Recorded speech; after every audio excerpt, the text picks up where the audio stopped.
Peace and love, Royal Family. I want to discuss a little issue with y'all. And this is about overeating and gluttony.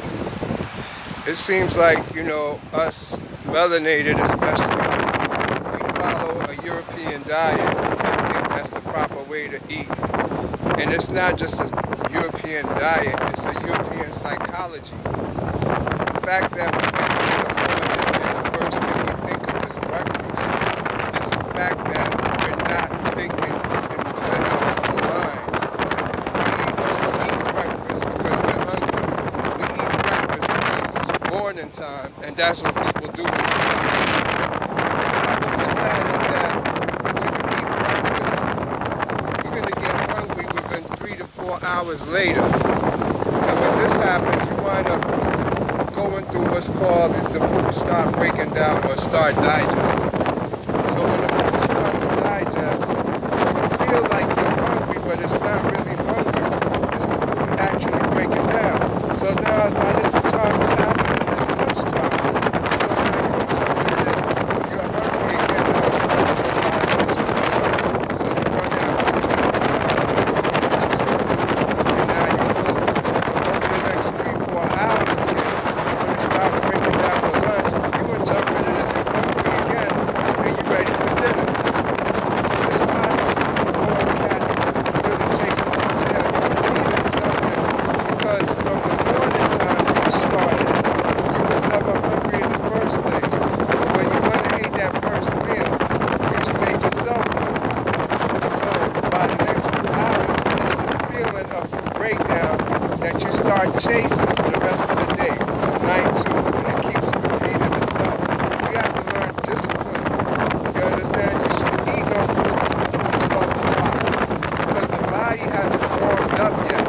Your digestive system works over the sun's magnetic field. So if you don't give yourself ample time for your body to warm up and be able to process food, you're going to wind up hurting yourself more.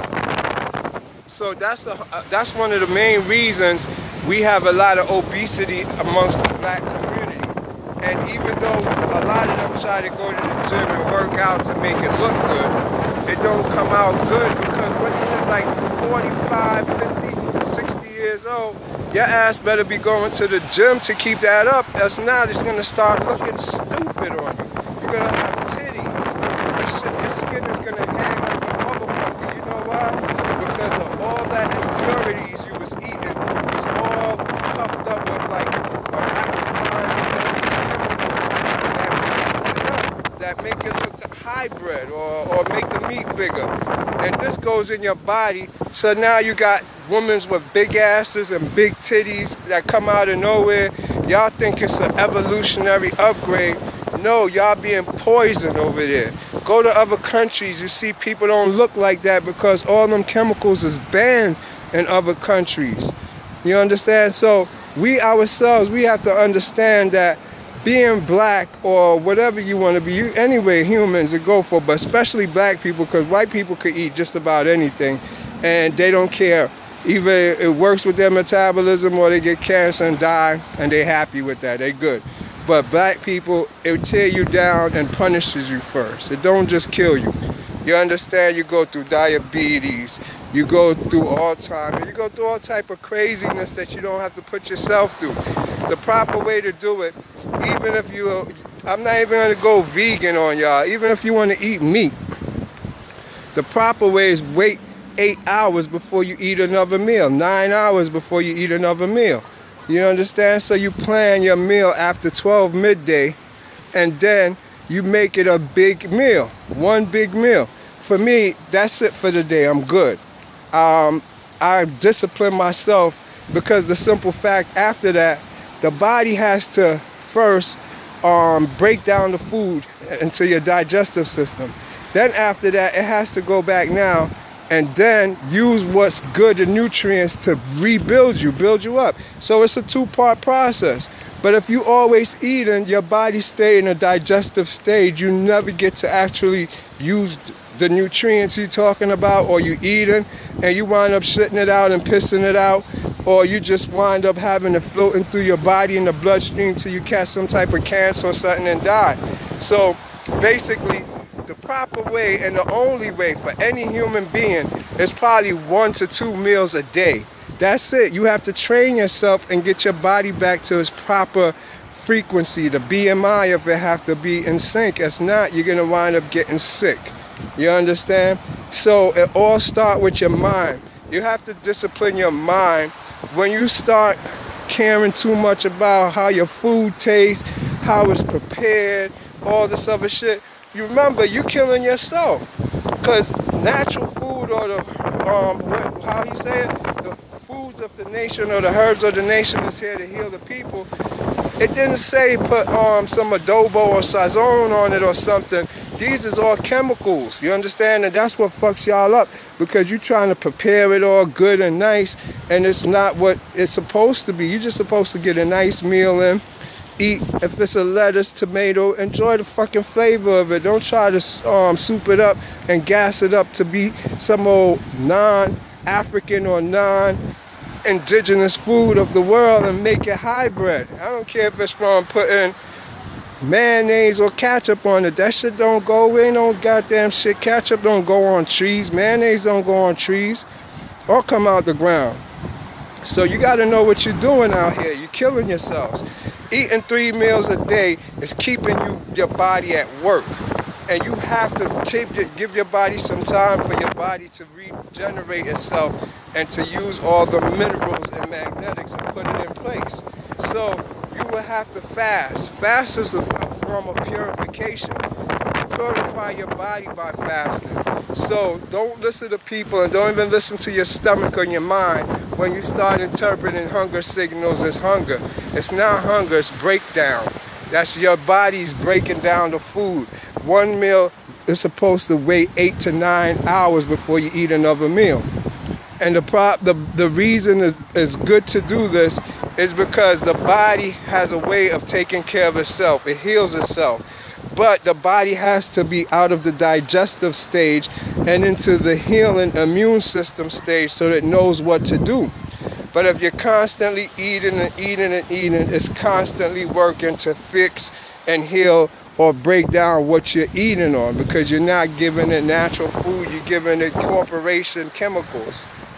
Anyway, I just want y'all to get up on that and work on y'all diets, man. Keep the foods you eat simple, basic. You understand? Don't worry about food. Get it out your mind. Focus on bettering yourself and getting yourself together. If you're sitting around idle and doing nothing, of course you're going to want to eat. If you get into emotions and love and all that, it controls your diet and your eating habit, because you're going to get stressed out and food become a comfort zone for you. It takes a lot of discipline.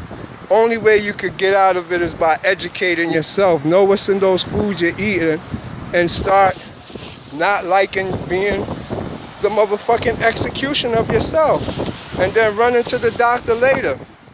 The bottom line is, us as a people, we could live to be about 140, 160 years old easy if we refrain from eating. Eat once a day or maybe every other day. That's right, every other day.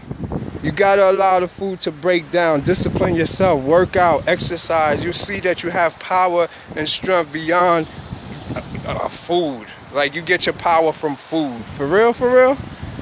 Your power comes from your heart, man. Inside of you, your willpower. So I just want you to understand how the ancients did it. And y'all need to switch up your diets, and then our black nation could get back to its proper size.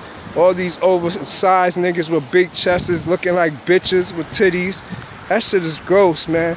Think about when you're 60, 70 years old, man. Go look it up. You're gonna look stupid. Drop your BMI back down, man. Stop eating all that fucking chemicals and being puffed up like you some motherfucking weightlifter and shit. You know what I'm saying? On steroids. That's the bottom line. Ain't no way you're supposed to be big. If you big, it's lifting weights, you cut up something like Bruce Lee or something. You don't go motherfucking huge like that for no reason. Trust me, I know what I'm talking about. I was 230 pounds, fresh out the pens. Nobody can touch me. But trust me, I was not healthy inside. Today, my stats come back, everything is good. I'm healthier than a motherfucker. There's nothing wrong with anything with me. My bloods, everything is good, perfect. And I'm supposed to be sick and all that as far as the government is concerned. Nah, I take good care of my health, eat them herbs, feed on teas and herbs strictly, that's it. Stay away from food, only eat when you have to. That's the laws, man. Let me tell you, no doctor can tell you how to live or tell you about you. You have to know yourself. Even my message to you is not 100%. I'm just putting you on to what's going on. But you have to take the foods and figure out which ones is good for you and which ones ain't bad for you. Which ones give you upset stomach, which ones you good and you don't have bloating. Once your stomach start bloating, that means that food don't agree with you. And you have to take it out your diet and move on. So learn those science and stay unbloated. Keep your stomach flat, but stay full. Remember, the amount of food you put in that holds you down is the same amount of exertion and energy you have to put double to get up. So if you keep your body light, you don't have to exert so much energy when you move around. All right? Peace and love. One love.